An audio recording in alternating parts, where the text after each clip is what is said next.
July is a nutrition month and kaakibat po ng nutrition kasi is exercise eh. Mhm. Mga viewers, ako po si Dr. Dani Cagabon at masayang-masaya po ako na i-welcome sa ating podcast ang atin pong diplomate ng Family Medicine, si Dr. Fidel Ballesteros. Pakilala mo ang iyong sarili, ano ang iyong ginagawa, paano ka napunta sa fitness bilang isang doktor? Bago ho ako naging doktor kasi, nagtrabaho talaga ako sa personal trainer sa isang kilalang gym, Gold's Gym, kung familiar po ang mga ating viewers.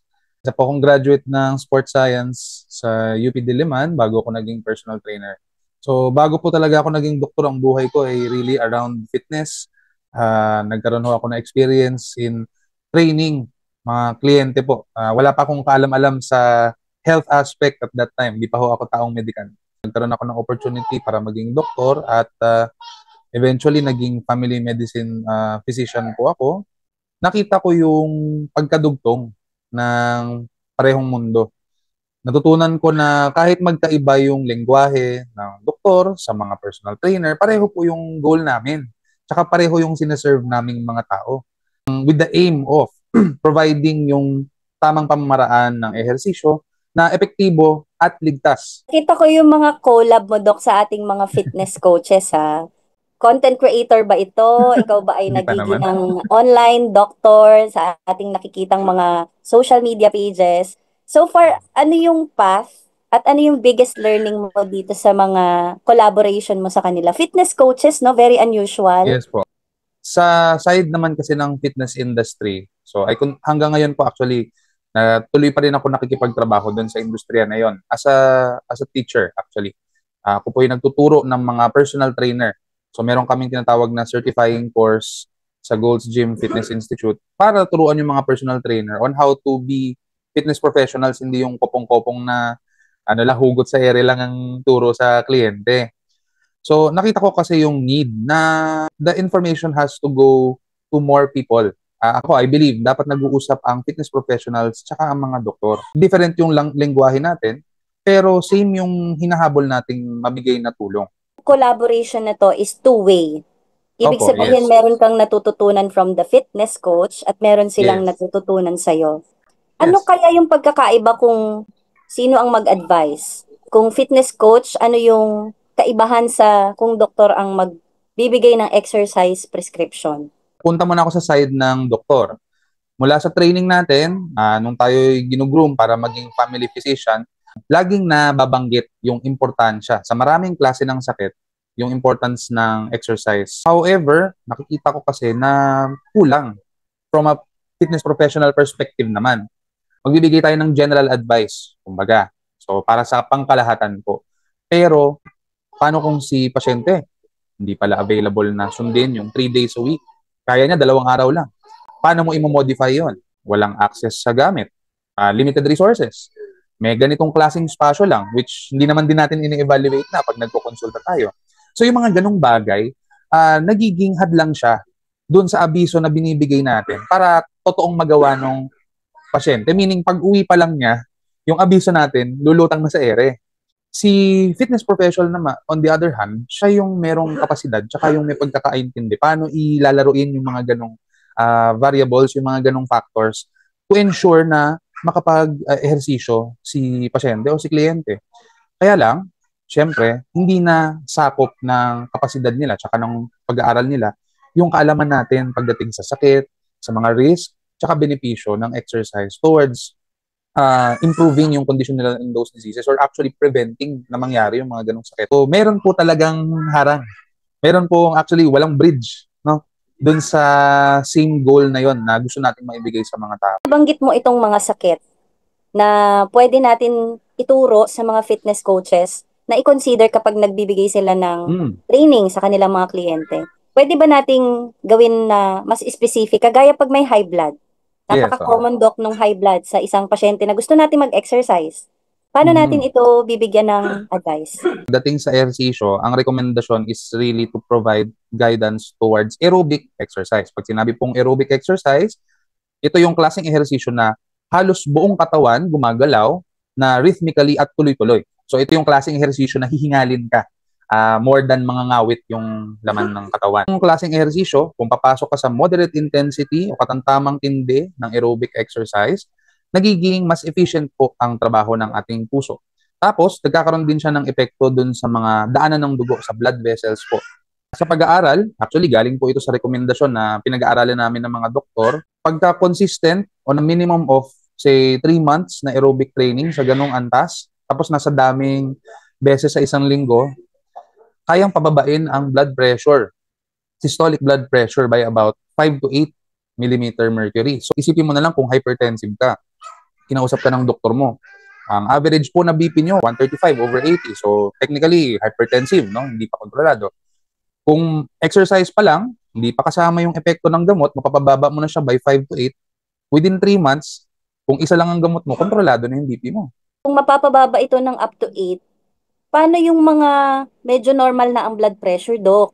Kasi madalas yun yung tanong eh, kung nakakababa pala ito, Dok, ng blood pressure, di baka maging low blood na ako. Walang evidence towards exercise putting the person lower than the normal, actually. Wala namang mga ganong naging insidente na na-report pa. Kasi, una pa lang, sa ehersisyo po, yung binanggit ko kanina na effect na overall sa katagalan ng ehersisyo, yung resting blood pressure o yung blood pressure po kapag nakapahinga ay bumababa. During exercise po, ang nangyayari sa simula, actually tumataas ng konti yung BP. Kasi sisikip ng konti ang daanan ng dugo para bumilis ang agos, para masuplayan yung nagtatrabahong muscle.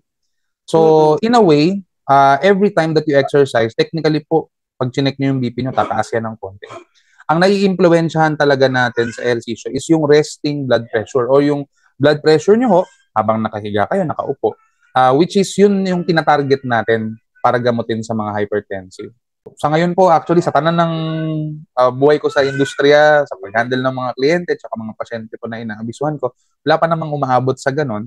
Internationally, wala pa namang nakikitang ebidensya na mag-low blood pressure naman yung tao because of exercise. Isingit natin yung diabetic. Kasi isa rin tong takot ng mga pasyente natin. Kadalasan kapag diabetic at nag-exercise, ang iniisip ng tao, bababa ang sugar, baka mahimatay o magkaroon ng mga injury pag nag-exercise. Sa technical na side po, so yung direct na epekto ng exercise, hindi lang long term, pero yung immediate po na effect. Nagkakaroon actually talaga ng pagbaba ng blood sugar sa kalagitnaan at sa dulo ng ehersisyo, lalo na kung moderate to vigorous or katamtaman hanggang matindi. Kasi dahil nga lumalaki yung demand o pangangailangan ng muscle sa blood sugar, talagang in effect bababa talaga ang blood sugar. Mga diabetiko actually very important po ito. Lalo na kung naka-insulin ang diabetic kong pasyente.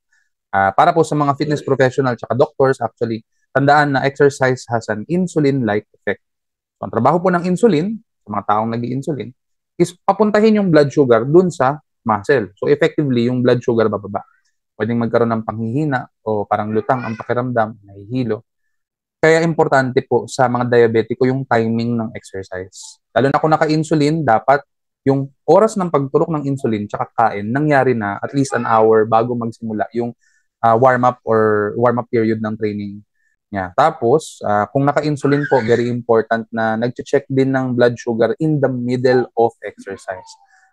I have seen, meron po akong patient dati actually na diabetic, and may mga nakita na akong other personal training clients who are diabetic na nagda-drop yung blood sugar nila during a run, maabot na mga nasa 60, 57, pero in most cases, wala namang bumubulagta.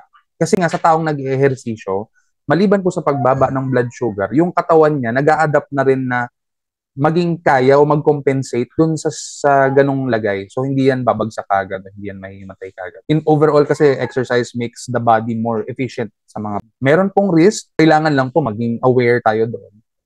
Pero sa mga taong nakatabletang gamot lang, hindi naman po nasabihang mag-insulin, hindi naman biglaan yung effect ng mga gamot po ninyo. Si exercise, hindi rin magiging biglaan ang effect niya unless sobra.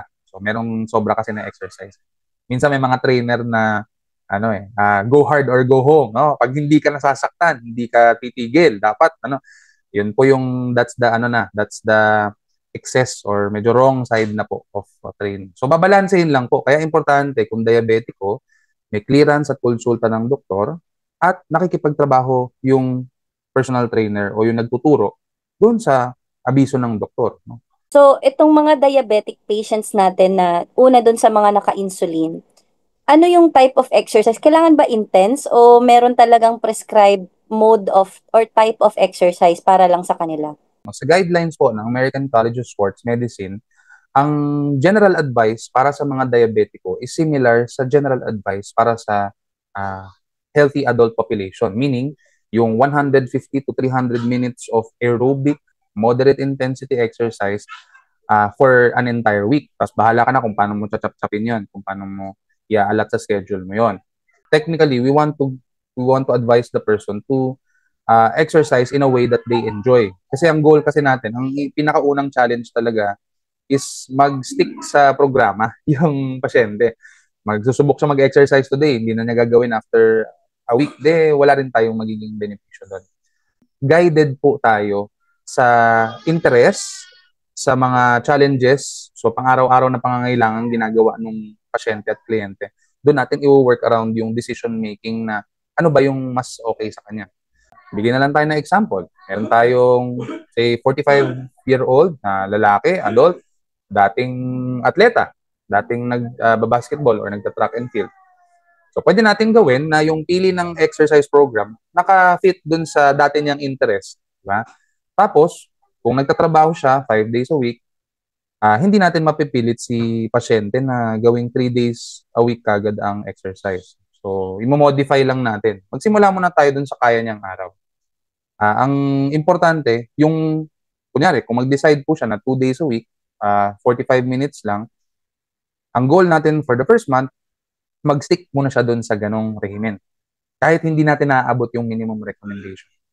Kasi pag nagbuo na po siya ng kasanayan, na gawa na niya ng onting adjustments, yung energy ba niya, kaya niya, yung work around sa schedule niya, pag nagagawa na niya ng adaptation niya, mas madali na pong mag-increase. So meaning, yung rekomendasyon pong binanggit ko kanina, pwede pa ho yung iangat. Ang exercise programming po ay actually dapat progresibo. Pero ang goal natin for the first month hanggang first 3 months is yung behavior po ng pasyente magbago.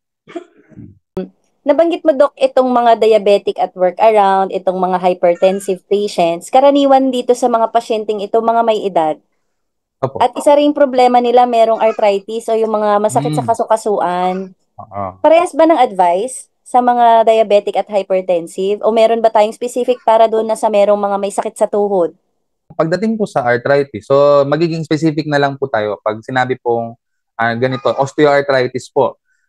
Iba na kasi yung magiging kaso, medyo mas kailangan pa ng clearance pagdating sa iba pang klase ng mga arthritis katulad ng gouty arthritis or rheumatoid arthritis.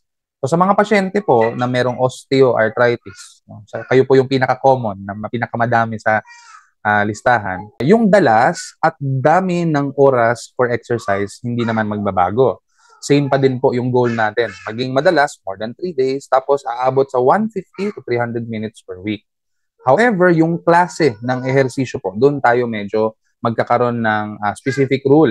Depende po kung saang joint yung merong osteoarthritis, doon po iiwasan yung tinatawag nating high impact or merong paghampas ng parte ng katawan. Kunyari, kung meron pong osteoarthritis sa sakong, sa ankle, or sa tuhod, iiwasan natin yung mga movements na high impact sa area na yun, katulad ng pagtalon, paglundag, skipping. So yung pag-jump rope, kung may osteoarthritis ka, siguro sa simula, hindi muna natin ibibigay. As much as possible, low impact exercise dun sa joint na apektado. Encourage po actually ang resistance type training o yung pagbubuhat, pagkarga ng bigat. Kasi yung mga muscle na nakakabit dun sa joint natin, pag lumalakas, mas napapatibay niya yung integridad ng joint. Nape-prevent yung mga pain episodes kasi nga mas may control yung muscle over yung position ng joint. Overall, yun po yung gusto nating klase. Hindi naman ibig sabihin na kailangan magbuhat ka agad. Pwede po, ang resistance training can start with just calisthenics or body weight. Ang importante, maituro dun sa pasyente yung mga fundamental movements tulad ng squat, lunge, bending over, push-ups or modified forms of push-ups, at saka yung mga pulling movements. So, yun pa lang sa body weight pa lang magkakaroon na ng improvements in terms of pag-prevent ng pag-ulit ng pain. Doc Fidel, nabanggit mo yung mga kinds of exercise na hindi mo na advisable sa may mga specific conditions. So, meron bang mga conditions na bawal mo na mag-exercise? May paraan actually para magkaroon ng decision making o makapili kung pwede ba o hindi. In general po, sa halos lahat ng conditions, kahit sa alituntunin ka tumingin, magkakaroon ng recommendation for exercise. Ang question na lang, anong klase?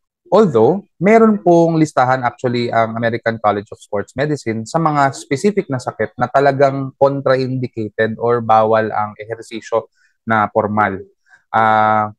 Ito yung mga sakit na komplikado at pumapalya, mga decompensated illnesses na po. Decompensated heart failure o yung klase ng heart failure po na naka-admit na sa ospital. Decompensated liver cirrhosis, yung mga COPD or chronic obstructive pulmonary disease na nasa mataas na antas na, meaning tuluyan talagang hirap huminga yung pasyente kahit nakasagad yung mga medication, naka-oxygen, therapy.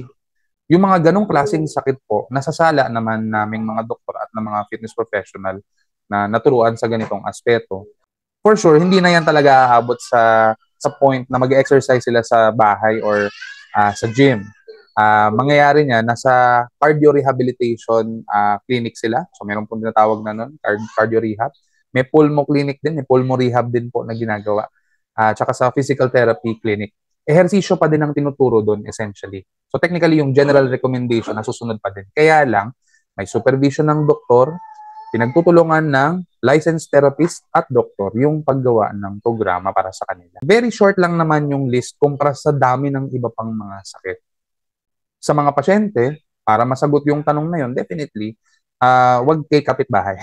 Tanong po kayo punta kayo sa amin. You can always ask po yung mga certified fitness professionals, tsaka yung mga doktor, kagaya ng family physicians. Tungo naman tayo, Doc, doon sa iyong bio na nagtuturo ka rin sa mga co-doctors. Sa OSMAC, Hospital ng Makati ito, Doc. Yes po, sa hospital ng Sa Makati. mga residente. Paano mo tinuturuan yung mga residenteng doktor na mag-prescribe ng exercise? So yun po yung sinimulan ko actually nung time na residente pa ako. Part ng advocacy competency ko yung pagbigay nung lecture na yun. Na-develop ko po siya with the advice ng aking mga mentor. So ang ginagawa ko lang is a 1-hour workshop. Turo, tapos syempre, kailangan maramdaman nila kung ano ang feeling ng exercise. So may ibibigay ako sa kanilang sample ng body weight exercise. Ako yung mag-group class sa kanila sa dulo po. One of the important points na tinuturo ko sa kanila doon is yung health risk screening, which is actually nasa poder natin yun.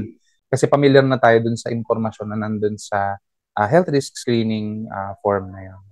Itong mga family doctors na tinuturuan mo, do you advise them to partner with fitness coach? Paano sila nakikipag-collaborate naman? Sa dulo ng pagtuturo ko sa kanila, actually, ina-advise ko sila na merong mga personal trainers, may mga fitness professionals na merong certification ukol sa paggawa ng proper exercise program, tsaka overall yung correct and evidence-based interaction sa mga kliyente nila. So may listahan yun. Pero in general, wala pa kasi talaga tayong sistema towards that. Wala pong lisensya. Hindi kasama sa Professional Regulation Commission ang trabaho ng fitness professional. Wala rin pong batas na nag-govern sa ating fitness industry in terms of practice standards. No? So medyo wild west po yung area na yon. Kaya sa dulo actually, hindi ko pa specifically pinupush na makipag-partner agad ang family physicians with fitness professionals. Unless na lang na merong certifications dun sa mga organisasyon na yun, kagaya po ng American Council on Exercise, tsaka sa American College of Sports Medicine. So, dun actually humuhugot din ang WHO tsaka CDC ng mga abiso towards exercise for the general and the ill public. So, gray area pa po yun. Ako, sinuwerte na lang kasi I'm working on both professions. Oonti pa lang ang kilala ko na mga tao that I could personally recommend. I would advise na you can always follow muna yung general exercise recommendations. Push po yung mga pasyente natin towards fitness professionals if sabihin nila o mag-verbalize sila na, sige, gusto ko magpa-personal training or gusto ko magpaturo sa fitness coach. Make sure po na maturuan natin sila na hanapin yung mga coach na merong credential o merong training sa mga ganitong bagay. Madalas meron na rin ako nakikita sa kanila na nagiging content creator, mga fitness influencers, kung tawagin natin. Ang dami na ring mga exercise videos online na kung ako yung pasyente, malilito ko ano yung dapat kong sundin. Paano natin i-filter ito at malaman ko ano yung tamang ehersisyo para sa atin?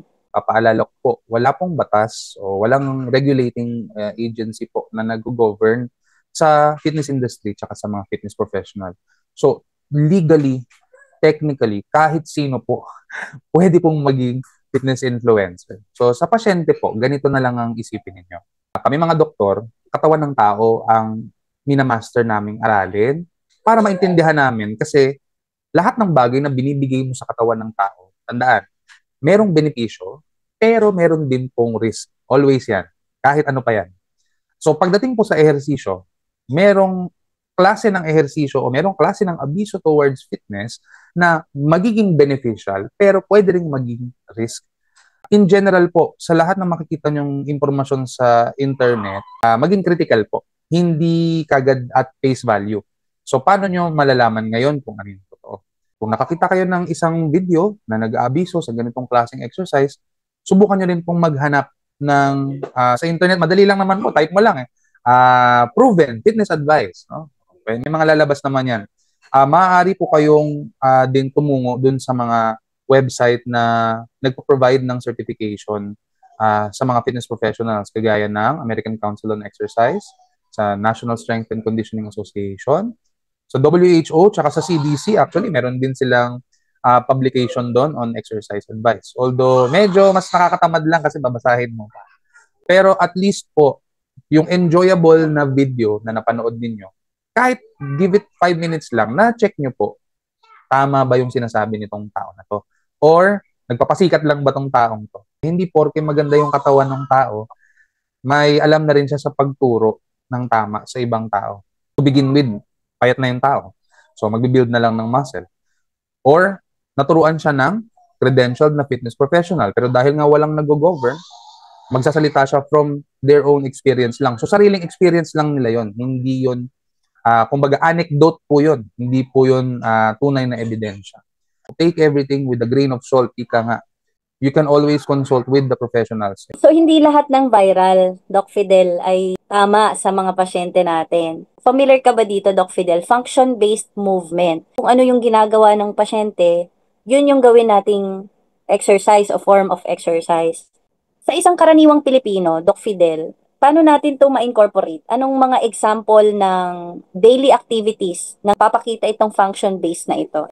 Essentially, pagka nag-design ka ng training program na nakaayon o parallel doon sa needs, sa daily needs ng tao, tulad ng pag in-interview mo siya tungkol sa kanyang trabaho o sa kanyang pang-araw-araw na gawain, technically, yung training program na yun, functional na yun. Kasi nakakatulong dun sa physical needs ng tao. Sabihin natin, working class Filipino, commute, akit na hagdan, sasampa sa jeep, kakapit sa estribo, malengke, nagkakarga ng mga tigli 5 kilo o tig 2 kilong bag o sako. May mga pasyente ako actually na na-interview, inaalam ko kung ano yung daily activities nila para pag nagbigay ako ng abiso on exercise, pwede kong i-match doon. Lagyan na lang natin ng example, parallel. So, yung pagsampa sa jeep. So, yung pagsampa po sa jeep, ilang binti ba ang gagamitin mo para makasampa? Isa lang muna, di ba? Hindi naman pwedeng tatalon ka bigla. Tapos, nakaganon ka na. Wala naman mong ganon. So, usually, single leg movement muna. Meaning, pagagawa tayo ng exercise program, sabihin natin, para maging mas efficient si patient o si client na sumampa sa jeep, kahit anong anggulo kaya niyang sumampa. You can actually pattern lunging movements or single leg movements, palakasin ang balakang, hita, at binte. Tapos, turuan siyang maging coordinated dun sa joints na yun. Kasi may mga tao na thinking lang nila, pagka hinakbang ko to, leg o binti ko. Hindi nila naiisip na yung balakang actually yung tumutula kasi it's the biggest prime mover para doon sa movement sequence na yon. Fitness professional, iisipin niya ngayon yung mechanics ng movement na yon. Doon niya iti-tailor yung training program. So yun, na-mention ko po kanina, there are actually 5 fundamental categories of movements. Meron tayong squat, single leg, rotation, push, and pull. So yung mga training programs for general conditioning, ako actually personally, pagka gumagawa ako ng training program for 8 to 10 exercises, if it's calisthenics or resistance training, dapat yung list of exercises ko, per category, merong 2 representative. At least. Tapos depende na yan sa progression ng kliyente, kung saan yung dadamihan mo, kung ano yung may kulang, yun yung dadamihan mo. Kung ano yung master na niya, pwede siguro taasan mo na lang intensity pero less yung number of exercise per program. So ganun po. There is such a thing po. And a true fitness professional can actually work with you on that. Aalamin niya kung ano yung mga movement patterns na necessary, kailangan para sa iyong survival, sa iyong daily performance. Kumbaga, parang ang mentality, parang ginagawa mong athletics yung pang-araw-araw na buhay ng tao. Hindi naman to the point na sisirko-sirko ka para pumasok. Overall, mababawasan yung feeling mo na hirap ka sa mga simpleng gawain. Parehas din ba na function-based movement ang nire-recommend natin sa mga office workers o yung mga laging nakaupo? Actually, majority naman siguro ng mga tao ngayon, office-based, nakaupo tayo while doing this interview. Pagka nagpapasyente tayo, nakaupo tayo for several hours. We want to incorporate physical activity as much as possible dahil nga sedentary. Sa abiso po ng WHO tsaka ng American College of Sports Medicine, at the very least, every 30 to 60 minutes at a time, dapat meron tayong moments na gumagalaw tayo. So meaning, kung lalampas ng 1 oras, nakaupo ka lang, daan na yon towards being sedentary. At ang pagiging sedentary po o kulang sa physical activity, risk factor po siya actually sa pagkakaroon ng cardiovascular disease o sakit sa puso at mga ugat. So para mabawasan yon, every 30 to 60 minutes o kalahati hanggang 1 oras, kada ganon, merong 2 minuto na dapat meron kang ina-assign na gumagalaw ka. Whether naglalakad ka, sa office workers, actually, may mga inaabiso ako na postural awareness exercises. Yung paghila sa likod, torso rotations while in the chair, or better kung standing, neck movements, tsaka pelvic movements, or isolated na hip movements, para lang ma-maintain yung stability tsaka mobility ng mga joints natin dun sa sentro ng katawan. Yan yung actual skeleton natin. Pero in general po, kung wala man kayong maging konsulta sa fitness professional or sa doktor, make it a point, every 30 to 60 minutes, gagalaw ka for 2 minutes. So, kung sasabihin mo nag-CR ako, o gumalaw naman ako kurasan mo, 2 minutes ba na naglalakad ka bago ka mag-CR? Kasi baka katabi mo lang yung CR, 10 seconds lang, nandun ka na. Hindi yun nagka-count. So, the hours and the minutes, the time matters po. Itong developing training programs or exercise programs, kaya ito at a barangay level? Yung mga tinatawag nating barangay health workers, yung ating mga staff sa mga barangay health center, pwede ba natin silang i-train sa ganito? Pwede po. Similar to my approach sa mga doktor natin, na magkakaroon muna ng education, awareness, and then yung dulo, sa portion na call for action, papa-exercise natin sila. Meron akong, ganun po usually ang sistema ko when it comes to, pagka may mga workshop ako or mga education sa mga tao na hindi kabilang dun sa professionals, dapat merong actual experience sa dulo. Kasi pag pinag-usapan na, ito, nag-uusap tayo about exercise, but we're not exercising. It defeats the point, no? So, yes po, definitely. Actually, ginawa ko na po ito dun sa community na hinahawakan namin sa Ospital ng Makati. Naruan ko sila sa mga benepisyo, sa mga anong klaseng ehersisyo ang kailangan para sa mga pangangailangan nila. And then may sample exercise tayo na nakaupo or nakatayo. Pero, ito kasi yung catch dyan. Maigi na bago tayo magturo, napapakinggan muna natin at nakikita natin yung setting ng pangangailangan nila. Paano kung magde-design ako ng exercise program, maglalagay ako ng dumbbell, may resistance band, wala namang ganong gamit doon sa health center. Ano yung setup? Meron bang angkop na spasyo? Paano kung sige, walang gamit, pero magsasabi ako na, maglalagay po tayo ng multiple direction lunge pattern. Kailangan ng 2 by 2 meter area, no? 1 by 1 meter lang yung opisina ng tao. Hindi ko pwedeng ipilit yon. May ocular muna, makilala ko muna. Essentially, parang trainer na nag-i-interview sa kliyente. Aalamin ko po muna yung current setting, pangangailangan ninyo, doon tayo gagawa ng recommendable na exercise na pwede nyong ulit-ulitin na after nating iwan sa kanila. Check back tayo. Kamusta po? Nagagawa niyo po ba? Would you want progression? Mag-upgrade po ba tayo ng training program? May mga gusto pa po kayo abiso? Ganun lang yan. Parang sa atin lang din sa pagdodoktor, yung pag-konsulta, interview muna, examination, reseta, upgrade or downgrade. Para lang ding tayong bumabalik doon sa tinuro sa atin sa family medicine na we have to identify kung ano yung social determinants of health. Kung sa tawagin Yes. natin sa Tagalog, ano yung kinalalagyan at ano yung konteksto ng pasyente o kliyente na ating tinuturuan o ina-advisean. Dating po sa ehersisyo, hindi kailangang perpekto. Kailangan lang magsimula at kung ano yung sinimulan, maituloy. So, kilos muna ngayon, kilos ulit bukas, kilos palagi. Kilos ay gamot, Doc Fidel. Yes, oo. Tama yun. Kilos ay gamot talaga. Exercise is truly medicine po. And that concludes ang atin pong podcast ngayong araw. Maraming salamat po sa ating speaker, si Dr. Fidel. Ito po ay marami po akong natutunan at talaga naman pati rin ng ating mga viewers ay marami rin kapupulutan ng aral. Muli, maraming salamat po at see you po on our next podcast.